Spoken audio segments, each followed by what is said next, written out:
Alright, ladies and gentlemen, we back at it again. Y'all know the deal. Today we got a new guest on the channel. I'll go ahead and let him introduce himself. Who we got today? We got RollaMayne, tuning in to Views Media. Appreciate y'all having me. Mirror, mirror on the wall, who be the realest of them all? RollaMayne the realest, they watching, they wanna see them fall. 50 turn 180, they loving the way they see me ball. I'm stepping in my threes, if they dusty, you gonna clean them out. On my way to Starkies, I'm about to go cop another box. It's a pleasure. Good meeting you. Good meeting. So, before I dive into music, I always like to get everybody's childhood story. You know what I'm saying? Let's just talk a little bit about your upbringing. You born and raised in San Antonio? No, I'm from Seguin, Texas. Seguin, small little town. Born and raised there, or? Born and raised. I moved a couple times, throughout living there, but that's really where I'm from. So, how long did you live there, though, exactly?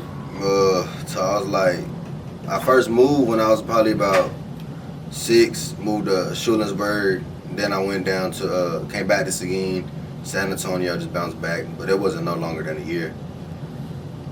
So at what point did you and your family come to San Antonio?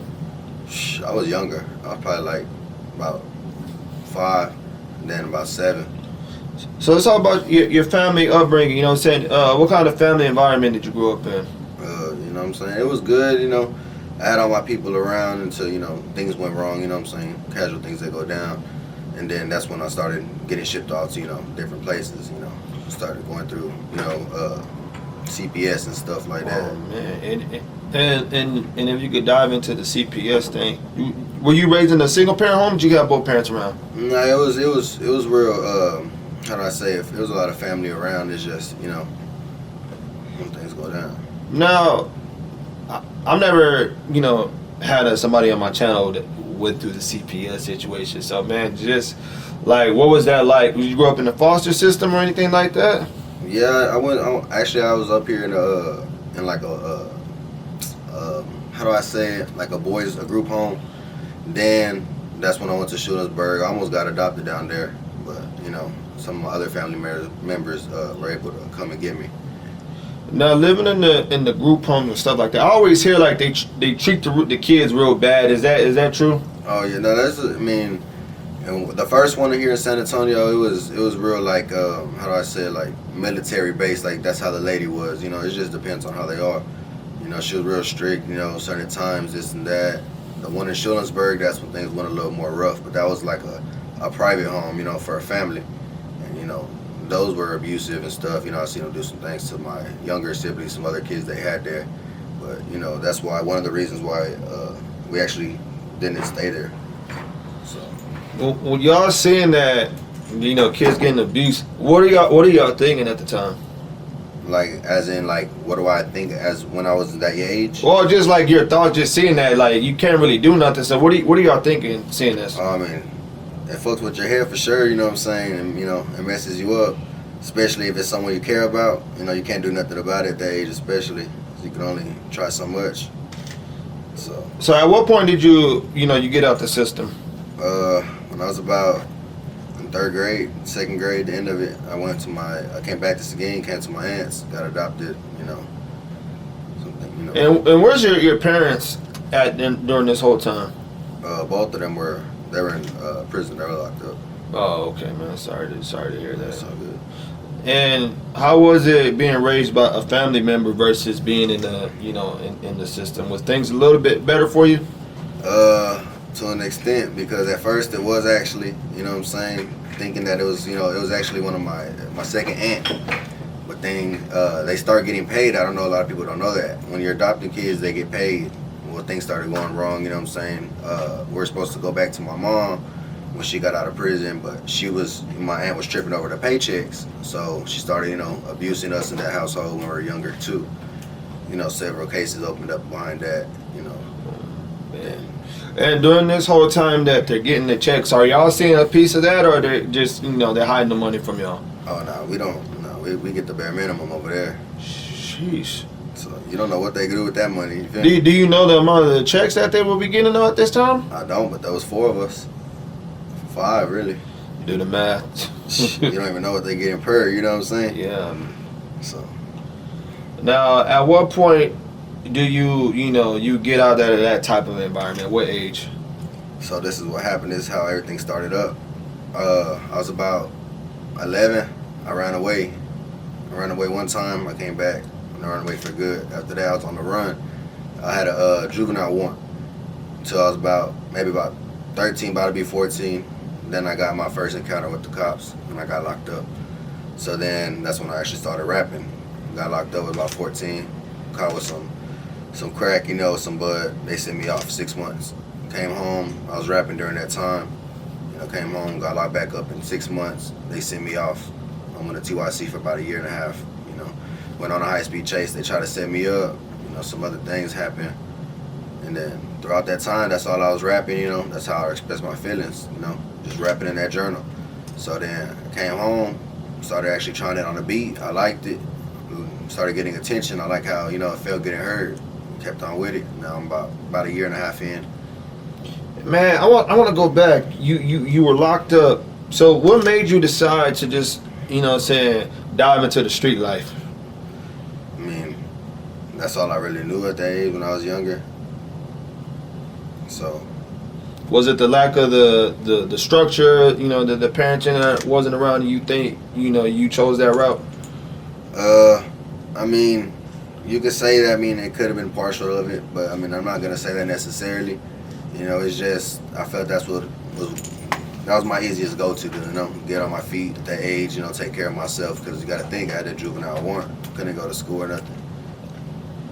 Now, being locked up at a young age like that, how long did it take you to adjust to the inside? My first time, it was pretty smooth. Here in your city, juvenile, you know everybody that's there. But once you get sent off, it's a little different. But I just stayed in my lane. Met some new people. Time flew by. The good thing about that, I got out of it was a private little like a private government owned a step before you get sent off. So I got a couple trades there. It wasn't just bad. It was open facility. Got to see a couple family members throughout that time. And then so I got some good things out of it. It wasn't just bad, negative. Got my brick lane. Masonry trades. Woodwork.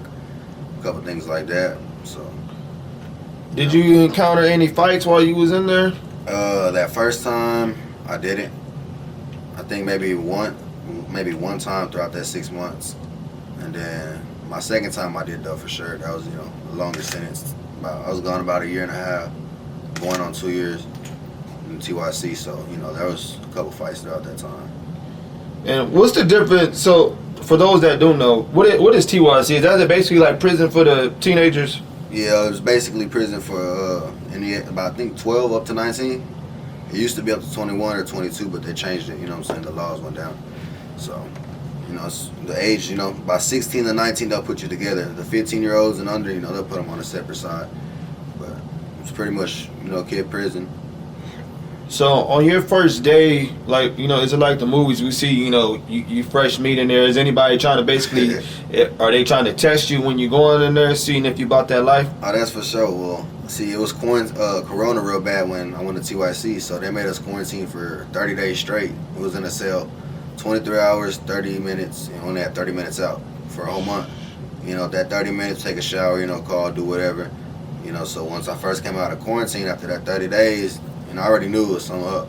I'm the only one from Seguin, me and this other person, you know what I'm saying? So no one knows, nothing but Houston, San Antonio, Dallas. So, they try to get me, to get down with their gangs, this and that. I'm not going for it. They try to try you, see if let you, see what they can get by with.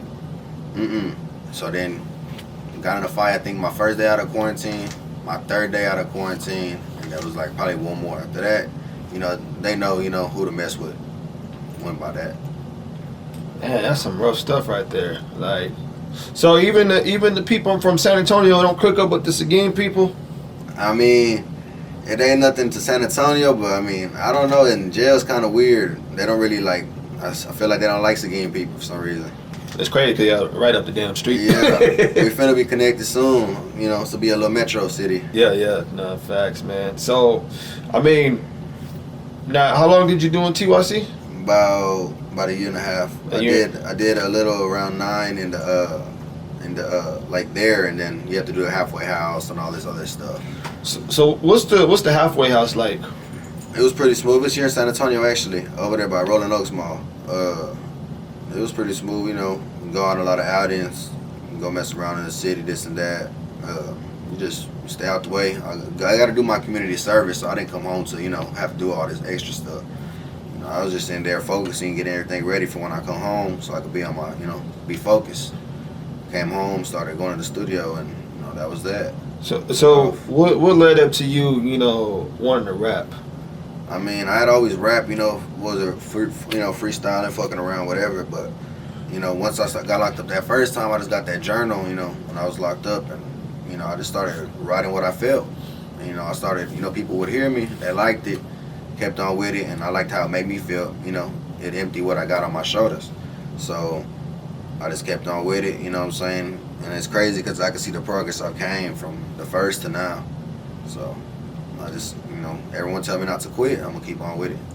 Man, so, you know, who were some of the people that, you know, you're coming up, and it can be mainstream rappers too, that inspired you to pick up that pen? Like, what's some of the music you were listening to that be like, man, I want to rap? Shit, you know, so Lil Boosie gonna get you right every time. You know, I like how Lil Wayne, he can, shit, don't matter what beat, you know, any type of flow, it don't matter. You know, he gonna run it. I like that. I like how he, you know, what he talks about. You know, definitely when I was in my teenager years, a little bit more Kodak. I like, you know, Kodak. I was venting on Kodak real hard. Young Boy when he first came out, but you know, the deeper rappers was, you know, it was Boosie and Lil Wayne for sure. You know, mainly like them. You got some good people in there. You know, you said Boosie, Yeah. Young Boy, Kodak, Wayne. It's just, you know, what they talk about, you know, it's something that I can relate to. If not, you know, it's something, it's just, I can feel it. So, you know, what's your process when you're writing down music? Is it situations that you go through, you know what I'm saying, something happens and you pick up that pen? Well, shit, usually what I do now, I used to write my songs. Throughout all my jail years, I probably got about 800 songs. I got about 15 journals just stacked up full, but I don't use them. It's crazy. When I go to the studio, I just let the beat roll.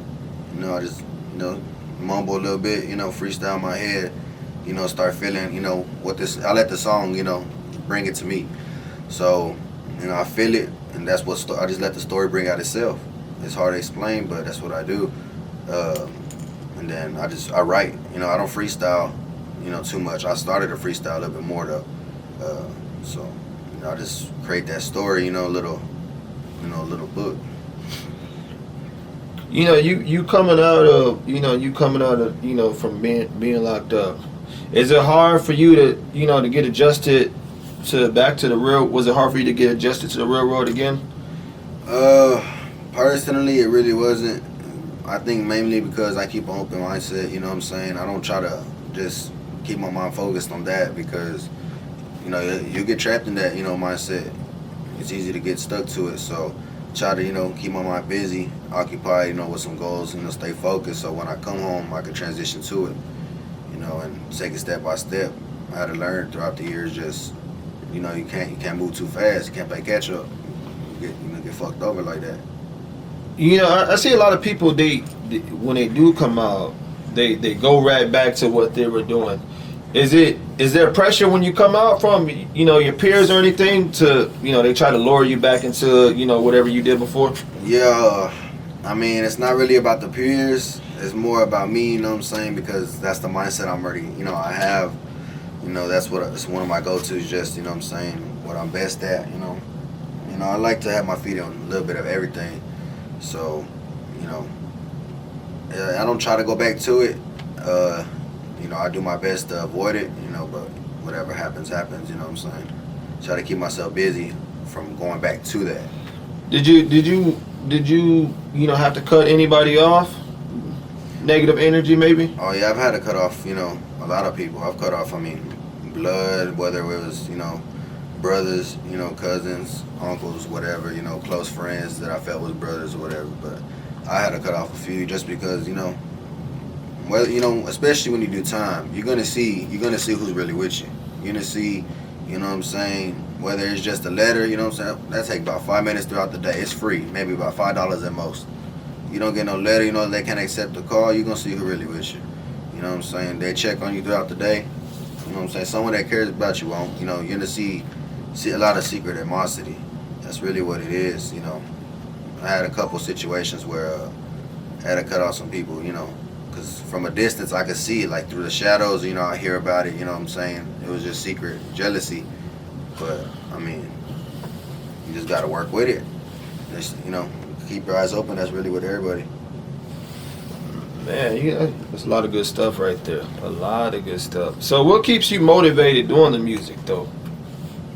I just like how people could relate to me, or like, you know, I feel like it helps them, and I like that. So that's what keeps me going, you know what I'm saying? People are just like, oh, you know, it helps me throughout the day. You know, I like listening to it. You know, I can relate. You know, I like that type of stuff. So I do my best when I write a song. Not that when I rap, it's not just things I can relate to, but I put myself in another person's perspective so they can feel it too. You know what I'm saying? Mix a little bit of both worlds in it. So that's what I try to do best. That's all good stuff. You know, I don't hear too many artists nowadays. You know, they're scared to tell their story. Yeah. You know what I mean? They're scared to tell their story. They want to tell somebody else's story. But I love the storytelling, because you guys said that the best music is the ones that, you know, the personal we can relate to. So like you said, That's for sure. People like the Boosies and Young Boy, you know, maybe even Kodak. Not too much of Wayne, but you know what I'm saying, that's the best music that comes from that. Is it difficult being a rapper nowadays with the amount of competition that's out there? Oh no, there's definitely a lot of, you know, competition. Everybody want to rap. I mean, it's not. I mean, there ain't no competition really. There's a lot of people that rap. Don't get me wrong, but I mean, it's just gonna work itself out. You know, you can't stress it too much. You know what I'm saying? I know in a matter of time, things are gonna fall in place. You know how I want them to. So I don't really stress that too much. What's some things that you learned, you know, about music in general that you didn't know since you stepped into this thing? Oh, I've learned a lot. Matter of fact, when I first started, I was green. When I was locked up, one of the guards actually bought me a book to learn how to rap. You know, start making songs, how to do choruses, you know what I'm saying, verses, you know, how to be on tempo, things like that.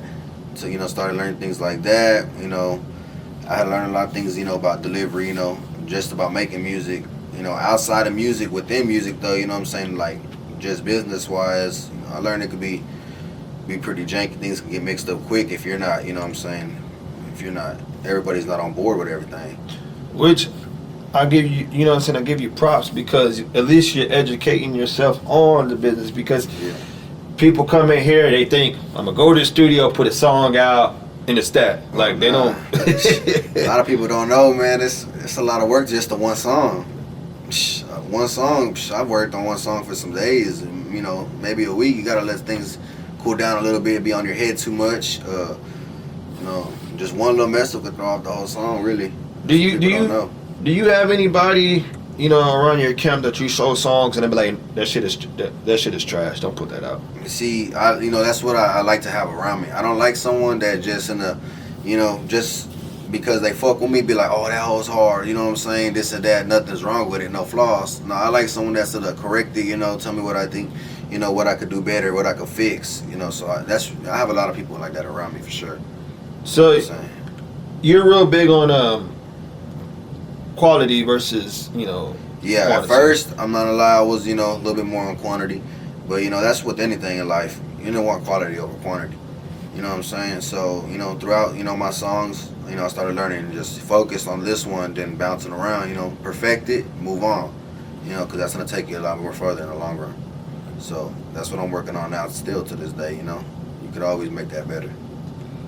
There's a lot of stuff been going on in hip hop lately. It's crazy. It's the industry is crazy. Bodies are dropping, like snitching.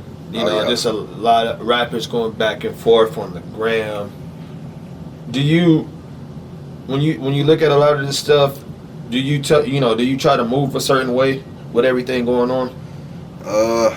Not necessarily. I mean, I just move how I move. You know, I move how I was brought up, you know, that's the way I'm supposed to move. You know, I don't move no type of way that I shouldn't. You know, I hold myself, you know, to a standard. But I mean, you know, I move pretty good. I don't, you know, try to change up my ways for nobody, or you know what I'm saying. You know, try to stun around or this or that. You know, anything I do, you know, I do. It's the truth, or you know, I'm cool to do it. Now, how do you like coming up in the San Antonio, you know, in the music scene?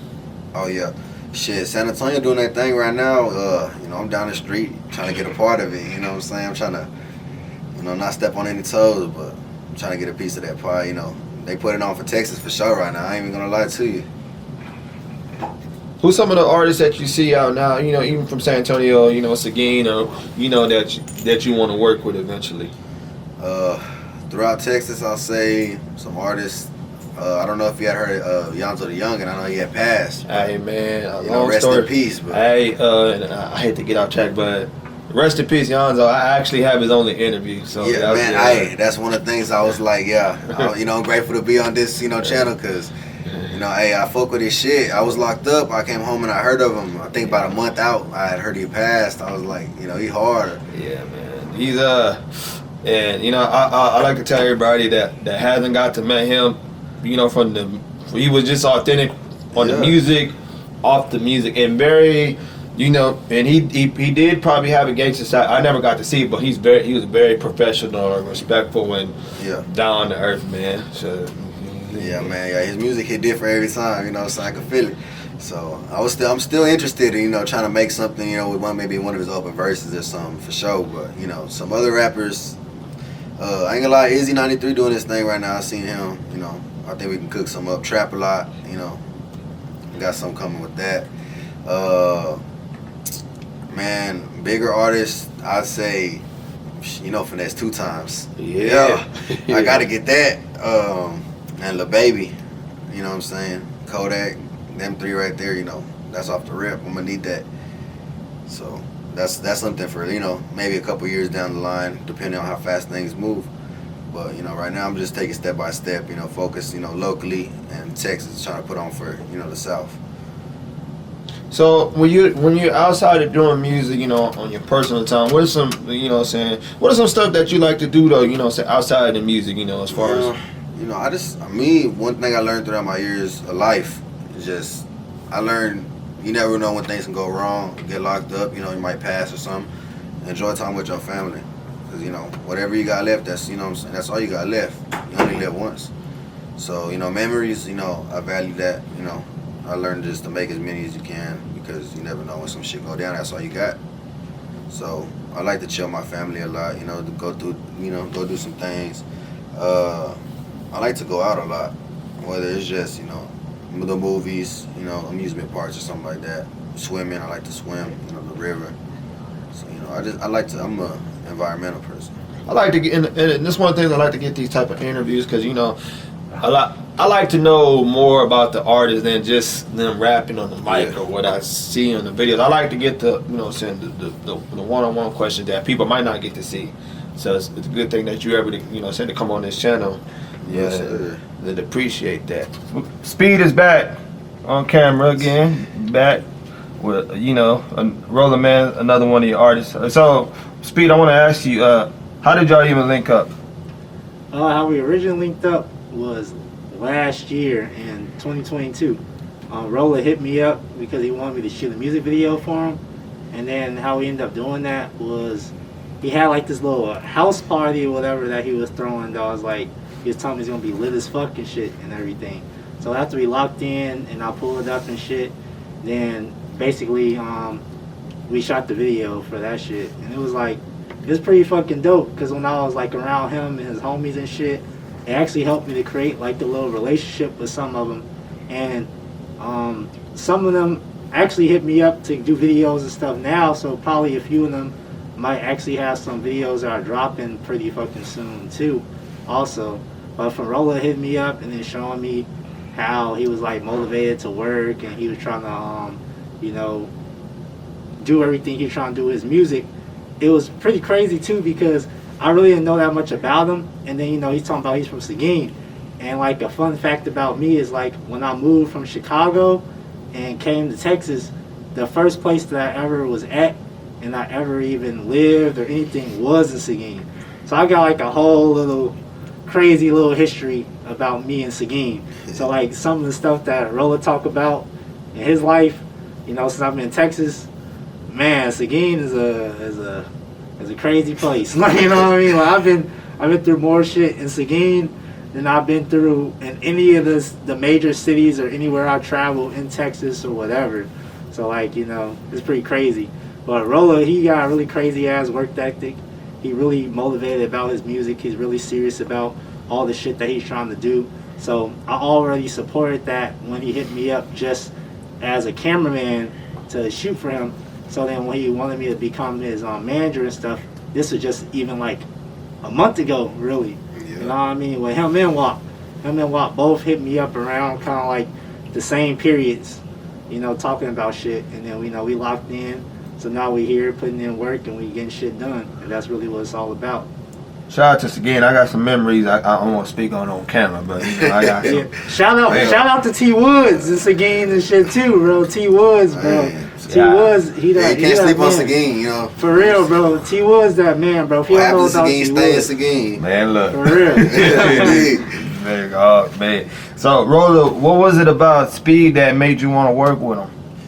I mean, I seen how he worked. The first time we linked up, like you said, I had, you know, got an Airbnb through a music video. And, you know, we was working and partying, you know what I'm saying? But we took care of business. I like that. You know what I'm saying? Then, you know, we just kept, you know, building a relationship throughout all that. You know, I was asking for advice, you know, because I know he has a lot of knowledge within the industry at that. So, you know, I just, you know, made up my mind. I was like, you know, I feel like he'll be a good manager, you know. He worked good, you know, take care of business, got a lot of connections. He has a mindset, he has, you know, a vision already, what he got, you know, what he wants. Then when he told me some things he could do for me, you know, what, you know, we could do together, I was like, you know, he got a good vision going, and similar to mine, we can make something happen.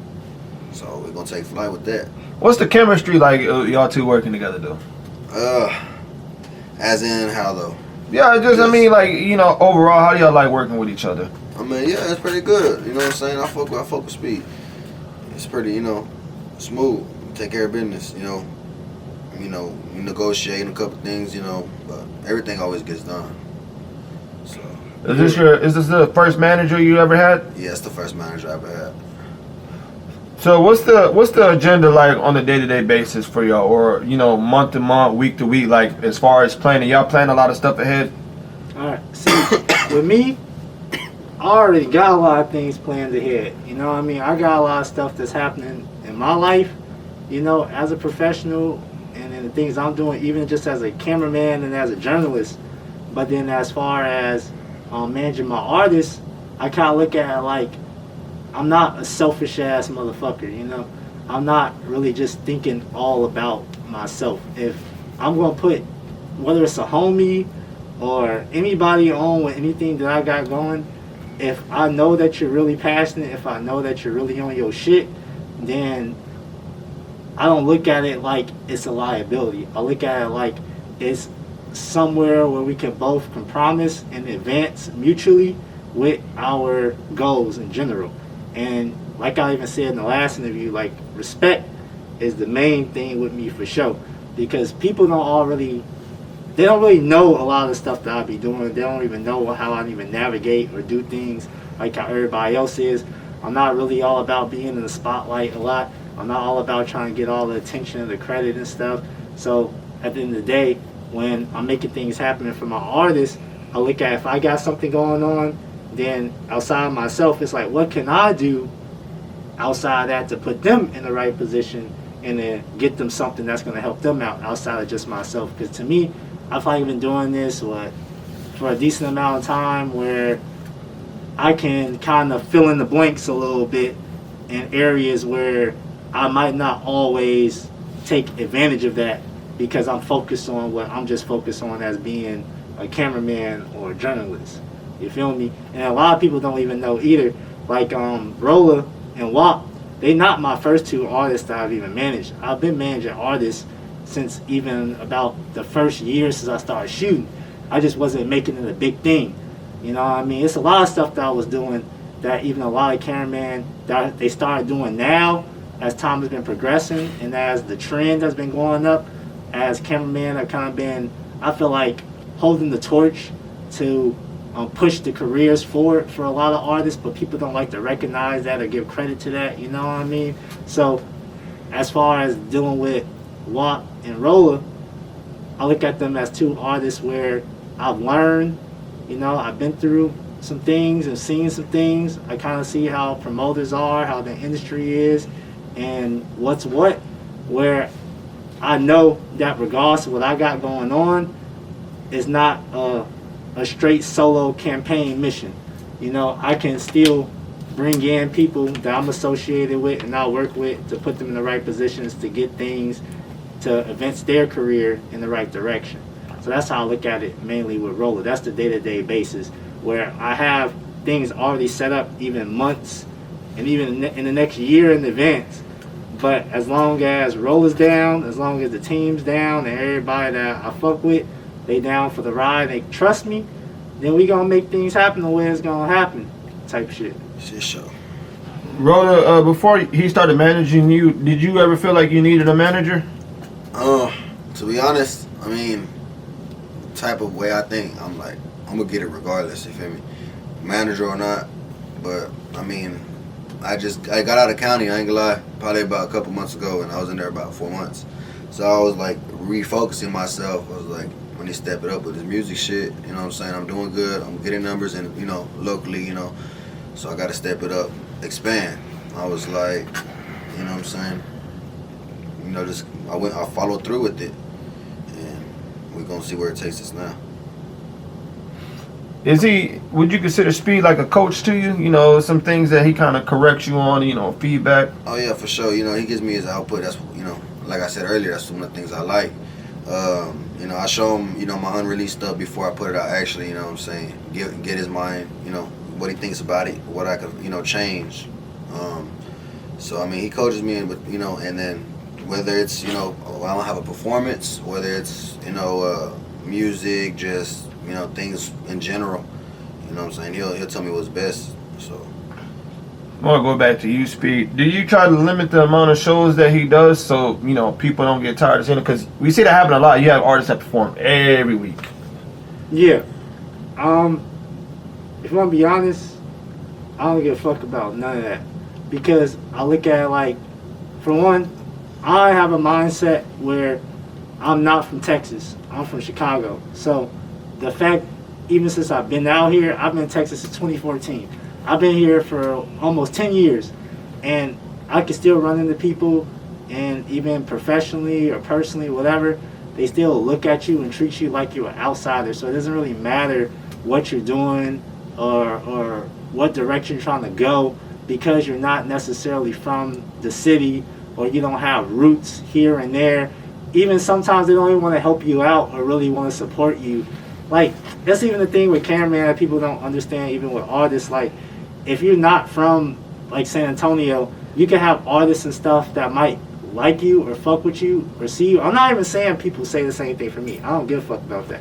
I'm just saying that in general, from even my peers and other creatives and cameramen that I know that I respect and I love their work and want to see them succeed, if they're not exactly from the city or from the area, they're not going to put their full support, especially their money, into the situation. So I look at it as far as with shows and events, it's like I can only do whatever is, you know, like God gives me the ability to do. So I don't care about oversaturating him in one area, because in general, you're from this state, you're from this area. I'm not from this state, I'm not from this area. So anything you do in your state, in your city, and wherever you're from, it's a benefit, regardless of what people say. People can try to water you down, they can hate, they can talk shit, but let's be real. If you're good, if your music is the shit, if people like how you are and your presence, and even the persona or image you might have even online, they're gonna fuck with you regardless. It doesn't matter. You could be the corniest artist, you could be the best artist. You can have good rhymes, you can have shitty rhymes. and people still, as we've seen over the years, especially in the hip hop industry, you know, they're gonna support you. So right now, I think my direction is I'm trying to do more shows and events and work with other promoters and artists that are actually open-minded and actually do good business, and they're not selfish or trying to portray an image that's all about them, where I have a lot of really good ideas and a lot of different plans that can benefit the whole entire city and support the city of San Antonio, regardless if I'm from here or not. Not even just San Antonio, and Dallas, and in Houston, and Austin, and Corpus, wherever. If you really talk to me and you really know what's up, we can make something happen.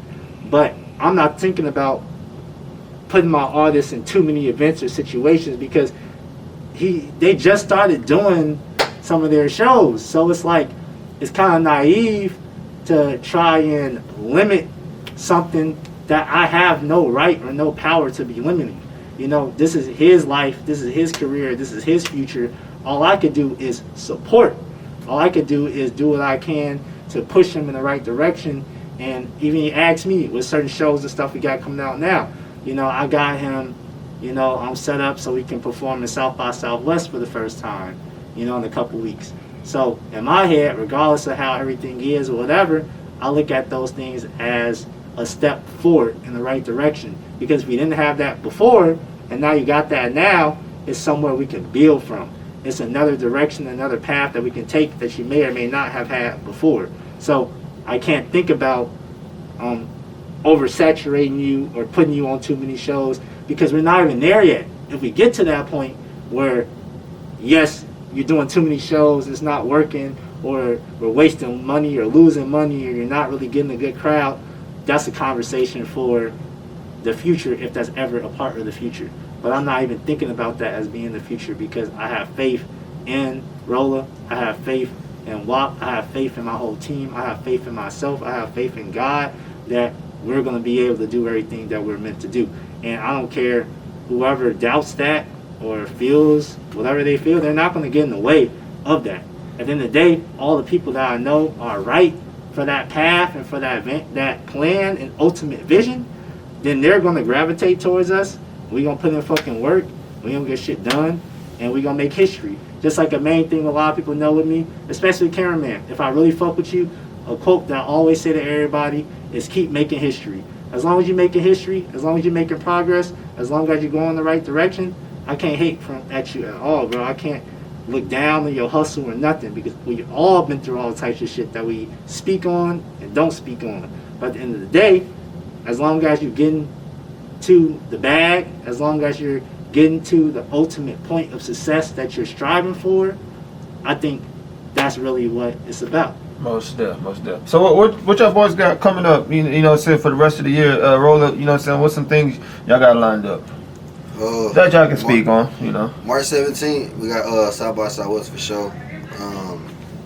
Probably gonna we got, you know, we're trying to get booked up as much as possible this year. Put some work in, whether it's, you know, through summer, you know, through winter, whatever. You know what I'm saying? Whatever. Interviews, shows, just appearances, pop-ups. You know, I got a lot of merch coming, so it's just, you know, trying to get my foot in everything. Yeah.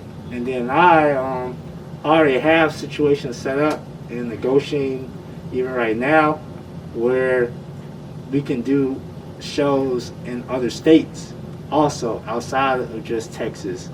And I also have like a really big show that I'm planning on doing later this year.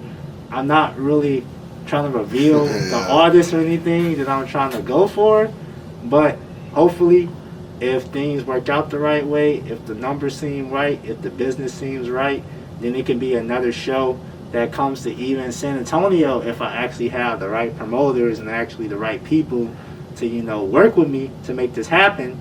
Then I'll make it happen. But if it's not meant to be in San Antonio, then I'm definitely still looking toward my other options in other cities in Texas to make that happen.